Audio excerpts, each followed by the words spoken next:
अंगणात तुळस, शिखरावरती कळस, हीच आहे अवघ्या महाराष्ट्राची ओळख. कपाळी कुंकू, डोक्यावरती पदर, हीच आहे सौभाग्याची ओळख. माणसात जपतो माणुसकी आणि नात्यात जपतो नाती, हीच आमची ओळख. तुम्हा सर्वांना तुळशी विवाहाच्या हार्दिक शुभेच्छा.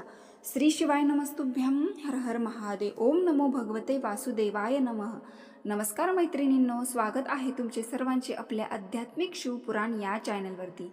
मैत्रिणींनो, व्हिडिओ थोडासा मोठा आहे, पण तुम्हाला सर्व सविस्तर आणि व्यवस्थित माहिती पूर्ण या व्हिडिओमध्ये पाहायला मिळेल.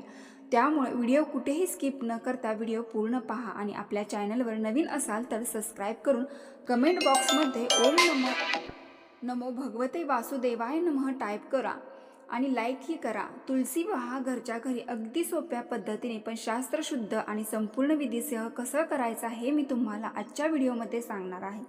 पण मुळात तुळशी विवाह का करावा असे बरेच जणांना वाटू शकते. तुलसी विवाह केल्यामुळे वैवाहिक जीवनातील अडचणी सगळ्या दूर होतात आणि ज्यांचा विवाह झालेला नाही त्यांचा विवाह लवकरात लवकर ठरतो. सोबतच अखंड सौभाग्य प्राप्तीसाठी महिला ज्या आहेत त्यांनी आपल्या घरामध्ये, आपल्या दारामध्ये तुलसी विवाह केलाच पाहिजे. तुलसी विवाह आपल्या घरामध्ये करणे खूप शुभ कार्य आहे. यामुळे वैवाहिक जीवनामध्ये आनंद, नात्यामध्ये गोडवा, प्रेम, जिव्हाळा हे सगळं निर्माण होतं. आणि आजकाल तुम्ही ऐकलं असेल की खूप नवरा बायकोंचे आपापसामध्ये गैरसमज आहेत. भांडण, वादविवाद हे होत असतात आणि संसार म्हटला की थोडाफार भांडण येतातच. पण ते आपण भांडण इतके पण मोठे नको की त्यामुळे घरातल्या सगळ्यांचे, मुलाबाळांचं, आपल्या सगळ्यांचं नुकसान होईल. तर त्यामुळे तुलसी विवाह प्रत्येकाने आपल्या घरामध्ये करावा. आपल्या सगळ्याकडे तुळशी असते बरोबर. तुळशी ही दिसायला सर्वसाधारण रोप असलं तरी ते खूप पवित्र आहे. पूजेच्या साहित्यामध्ये तुळशीपत्र हे गरजेचं असतं, त्याशिवाय कुठली पूजा पूर्ण होत नाही आणि तुलसी अर्पण करून नैवेद्य ग्रहण केल्याशिवाय देवसुद्धा ते ग्रहण करत नाही. तर त्यामुळे अशा या पवित्र तुळशीचा विवाह आपल्याला जर घरात झाला तर तुम्ही विचार करा की हे शुभ कार्य आहे, आपल्याकडून होणार आहे. आणि असं बिलकुल म्हणू नका की ताई आमच्याकडे ही पद्धत नाही त्यामुळे आम्ही केलं नाही तरी चालेल वगैरे, असं काही नाही. हा तुलसी विवाह एक पवित्र सोहळा आहे. आपल्या सुखी जीवनासाठी हा एक पवित्र सोहळा आपल्याला पार पाडायचा असतो. त्यामुळे आत्तापर्यंत केला नसेल तर यावर्षी तुम्ही करून बघा. खूप सुंदर एकदम, म्हणजे घरामध्ये अगदी आनंदाचं, दिवाळीसारखं वातावरण असल्यासारखं त्या दिवशी वातावरण असतं. आता सगळ्यात पहिले मी तुम्हाला सांगते की तुळशी विवाह कधी करायचा. तर तुळशी विवाह जो आहे तो कार्तिक शुद्ध एकादशीपासून ते कार्तिक शुद्ध पौर्णिमेपर्यंत केला जातो. आता बघा, 12 नोव्हेंबरला प्रबोधिनी एकादशी आहे. तर जवळपास प्रबोधिनी एकादशीपेक्षा तुम्ही 13, 14, 15 या 3 तारखांना तुम्ही तुमच्या घरी तुलसी विवाह करू शकता. तुलसी तुमच्या घराच्या अंगणामध्ये असेल, तुम्ही अंगणामध्ये करा. तुम्ही फ्लॅट सिस्टीममध्ये राहत असाल तर घराच्या देवाजवळ मांडून तुम्ही, किंवा तुम्ही हॉलमध्ये सुद्धा तुळशी विवाह करू शकतात. एकच रूम असेल तर तिथे सुद्धा तुम्ही करू शकतात. ताई आमचं घर भाड्याचं आहे तर करू शकतो का? तर हो, करू शकता. या ठिकाणी ब्राह्मण वगैरे बोलवायची काही गरज नाही. अगदी सोप्या पद्धतीने आणि कुठली महत्त्वाची विधी करून आपल्याला तुलसी विवाह करता येईल ते मी तुम्हाला सांगणार आहे. तुलसी विवाह आहे तो शक्यतो गोरस मुहूर्तावर केला जातो. तर त्यामुळे गोरस मुहूर्तावर म्हणजे संध्याकाळी, प्रदोषकाळी, संध्याकाळी सूर्यास्तानंतर साधारण 1-1.5 तास आपण जेव्हा म्हणतो, मग तुम्ही बघा रात्री 6, 7, 8, 9 वाजेपर्यंत तुम्ही तुलसी विवाह करू शकतात. आता बघा, जेव्हा चातुर्मास हा संपतो तर तेव्हापासून सगळे विवाह कार्य, तुलसी विवाह झाला की लग्न कार्य, मुंडन, बारसे या सगळ्या शुभ कार्यांना सुरुवात होते. कारण आपल्याला माहीत आहे की चातुर्मासामध्ये आपण कुठलेही शुभ कार्य करत नाही. पूजा, पारायण केलं जातं पण शुभ कार्य हे केले जात नाही. आता मी तुलसी विवाह तारीख आणि शुभ मुहूर्त सांगते. 12 नोव्हेंबर 2024 कार्तिक महिन्यातील शुक्ल पक्ष एकादशीला द्वादशी तिथीचा प्रदोष काळात तुळशी विवाह साजरा केला जातो. वैद्यकीय पंचांगानुसार यंदा कार्तिक शुक्ल द्वादशी तिथी 12 नोव्हेंबर रोजी दुपारी 4:04 सुरू होणार आहे. तर 13 नोव्हेंबर रोजी दुपारी 1:01 हा मुहूर्त संपणार आहे. तर प्रदोष काळ सूर्यास्तापासून 3 तासाचा कालावधी, म्हणजे साधारण 2 तास 24 मिनिटाचा प्रदोष काळ असणार आहे. या आधारे तुम्ही तुळशी विवाहाचा शुभ मुहूर्त संध्याकाळी 5:45 रात्री 8 वाजेपर्यंत करू शकतात. या काळात तुळशीचा विवाह शाळीग्रामाशी किंवा बाळकृष्णाशी करावा. या शुभ काळामध्ये तुम्ही सांगितलेल्या तारखांना तुम्ही तुलसी विवाह संपन्न करू शकता. आता तुळशीचे कार्य कसं करायचं पटकन मी तुम्हाला सांगते. हे कार्य जे आहे घराच्या घरातील सगळ्यांनी उपस्थित राहायचं आहे. तुम्ही आजूबाजूच्या लोकांना सुद्धा बोलावू शकता. तुमच्या घरामध्ये समजा काही कारणामुळे तुम्हाला जमत नाही तर तुम्ही तुमची तुलसी घेऊन सामुदायिक ठिकाणी या 3-4 दिवसामध्ये बघा खूप ठिकाणी तुलसी विवाह पार पाडला जातो. तिथे जाऊन सुद्धा तुम्ही तुमचे तुळशीचे रूप घेऊन जायचं आहे. घरूनच सजवून घेऊन जावा चालेल, किंवा वेळ नसेल तर या तुलसीला फक्त शुभ लाभ स्वस्तिक काढलं तरीही चालेल. पण विनंती करून सांगते, तुलसी विवाह पार पाडा. शक्यतो आपण आपल्या घरीच आपले तुलसीचे लग्न लावावे, तुलसी विवाह करावा. यामुळे घरातील वैवाहिक जीवनामध्ये आनंदी वातावरण निर्माण होते. खूप महत्त्वाचा हा विधी आहे आणि तुम्ही गॅलरीमध्ये सुद्धा हा कुठेही करू शकता. दुसरी गोष्ट म्हणजे तुलसीचा विवाह जो आहे बाळकृष्ण भगवान यांच्याशी किंवा शाळीग्राम म्हणजे भगवान श्री हरी विष्णूंचा शाळीग्राम असे म्हटले जाते. पण आज मी तुम्हाला बालकृष्ण भगवंताची तुळशीचा विवाह कसा करायचा ते सांगणार आहे. सगळ्यात पहिले आपल्याला एक चौरंग किंवा पाट घ्यायचा आहे. त्याच्यावर काय काय मांडायचे हे प्रथम सांगते आहे. बघा, पाटाभोवती किंवा चौरंगाभोवती छान अशी रांगोळी काढायची आहे. रांगोळीमध्ये बघा माता लक्ष्मीची पावले, श्री, ओम, स्वस्तिक, गोपद्म, तुलसी आहे आणि शुभ लाभ असे शुभचिन्ह रांगोळी जी आहे ती शक्यतो काढायची आहे. त्यानंतर बघा इथे आपल्याला छोटासा पाट घ्यायचा आहे. त्याच्यावर वस्त्र, तुळशी मातेला तुम्हाला बघा छान असं सजवून घ्यायचं. त्यानंतर गजरा लावायचा. तुळशीला अलंकार आपण बघा नवरीला जसं सजवतं त्याप्रमाणे अगदी सजवायचं आहे. नथ घालायची आहे. त्यानंतर या ठिकाणी कानातले आहे, हार आहे. हे सगळं तुम्हाला जेवढं जास्त सजवता येईल तुळशीला मातेला तेवढं सजवायचं आहे. त्यानंतर एक कलश घ्यायचा आहे. त्याच्यावरती स्वस्तिक काढायचं आहे. 5 पाणी ठेवून त्याच्यामध्ये पाणी, 1 रुपया, सुपारी, 5 विड्याची पाने आणि त्यावर आपण नारळ स्थापित करून घ्यायचा आहे. तर असा कलश आहे. कलश गणपती बाप्पाच्या उजव्या बाजूला आपल्याला स्थापित करायचा आहे. त्यानंतर या ठिकाणी 5 फळे ठेवून घ्यायचे आहेत.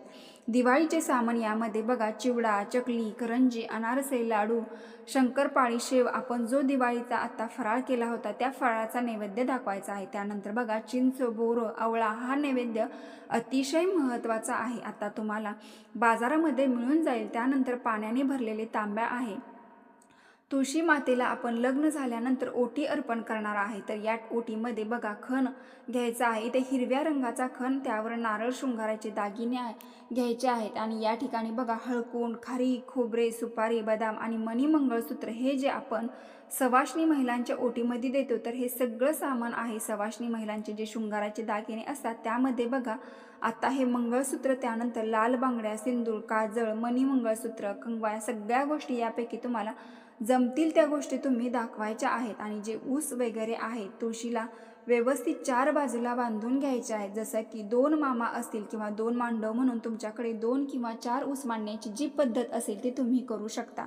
मी तुम्हाला सांगितल्याप्रमाणे आमच्याकडे 4 असतात तर ते मांडव म्हणून तर त्या पद्धतीने आणि ऊस इझिली अवेलेबल होऊन जातो. पूजा साहित्याच्या दुकानामध्ये तर तुळशीच्या लग्नासाठी सगळीकडे ऊस हा ठेवलेला असतो, उपलब्ध असतो. अशा प्रकारे कळशाला आपल्याला नमस्कार करायचा आहे. प्रथम आपल्याला दिवा प्रज्वलित करून घ्यायचा आहे, कारण दिवा आपण जे काही सेवा पूजा करतो तर त्या सगळ्यांचा साक्षीदार दिवा असतो. त्यामुळे दिव्याची पूजा करायची आहे. आता कुठल्याही पूजेची सुरुवात आपण गणपती बाप्पाच्या स्थापनेनेच करत असतो.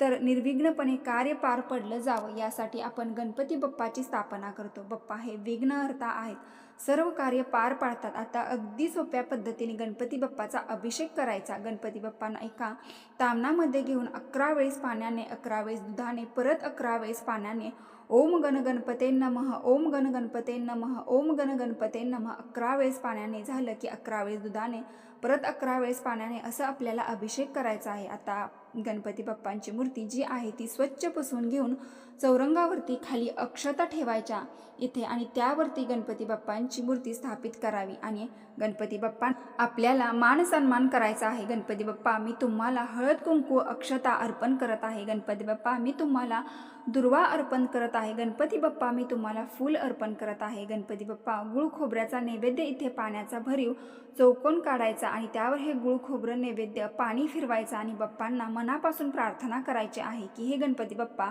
निर्विघ्नपणे हे कार्य जे आहे ते पार पडू द्या. अशा अगदी सोप्या पद्धतीने गणपती बाप्पाची स्थापना झाली. आता गणपती बाप्पाची स्थापना करायची आणि त्यानंतर वर म्हणून जे आपण बाळकृष्ण शाळीग्राम घेतलेला आहे. तर सुरुवातीला त्यांना 11 वेळ स्वच्छ पाण्याने ओम नमो भगवते वासुदेवाय नमः या मंत्राचा जप करत, त्यानंतर 11 वेळेस पंचामृताने ओम नमो भगवते वासुदेवाय नमः आणि परत 11 वेळेस स्वच्छ पाण्याने ओम नमो भगवते वासुदेवाय नमः असे म्हणत स्नान अंघोळ घालून घ्यायचे आहे. आणि स्वच्छ पुसून जिथे आपण लग्न लावण्यासाठी पाट किंवा चौरंग ठेवलेला आहे तिथे थोडेसे तांदूळ ठेवून बाळकृष्णाची मूर्ती ठेवायची. त्यांना गंध लावून घ्यायचा आहे.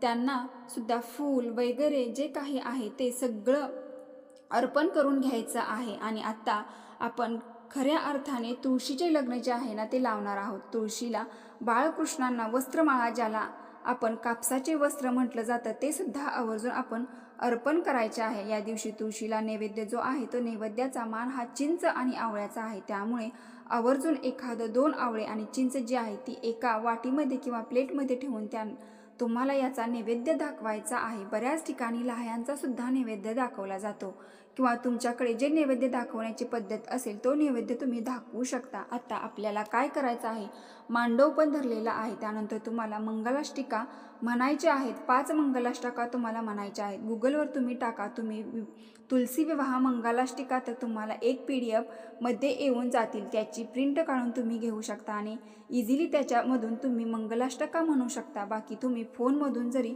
म्हणून 5 मंगलाष्टिका म्हटल्या तरी सुद्धा चालेल. 5 मंगलाष्टिका म्हणायच्या आणि तुळशीचं लग्न आहे ते आपल्याला लावायचं आहे. या मंगलाष्टका म्हणून झाल्यानंतर तो अंतरपाठ जो आहे तो आपल्याला काढून ठेवायचा आहे. त्यानंतर तुळशीची सवासणी म्हणून ओटी भरायची आहे. ब्लाऊज पीस घेऊ शकता. त्याच्यामध्ये जे सगळं ओटीचं साहित्य असतं ते ठेवायचं आहे आणि तुळशीची ओटी भरायची आहे. तुळशीची ओटी भरून झाल्यानंतर आरती करायची आहे.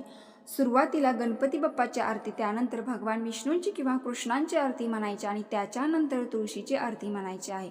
या आरतीसुद्धा तुम्हाला गुगलवरती PDF मध्ये मिळून जातील किंवा प्रिंट काढून तुम्ही म्हणू शकता किंवा मोबाईलवरती म्हटलं तरीसुद्धा चालेल. हे झालं पूर्ण आता आपलं तुळशीचं लग्न. आता हे तुळशीचं लग्न झाल्यानंतर तुमची मुलं मुली नसतील तर मग त्याखाली पडलेल्या ज्या अक्षता आहेत त्या तुम्ही रात्री तसेच राहू द्या. दुसऱ्या दिवशी त्या तुम्ही गोळा करू शकता. जेव्हा आपण सगळं आवरणार आहे, उत्तरपूजा वगैरे करणार आहोत, त्यावेळेला त्या अक्षता गोळा करून एखाद्या डबीमध्ये किंवा कागदामध्ये ठेवू शकता. आणि मुलं मुली जेव्हा घरी येतील किंवा तुम्ही त्यांच्याकडे जा त्याच्यावेळी तुम्ही त्यांच्या डोक्यावरती या अक्षता अशा पद्धतीने टाकू शकता.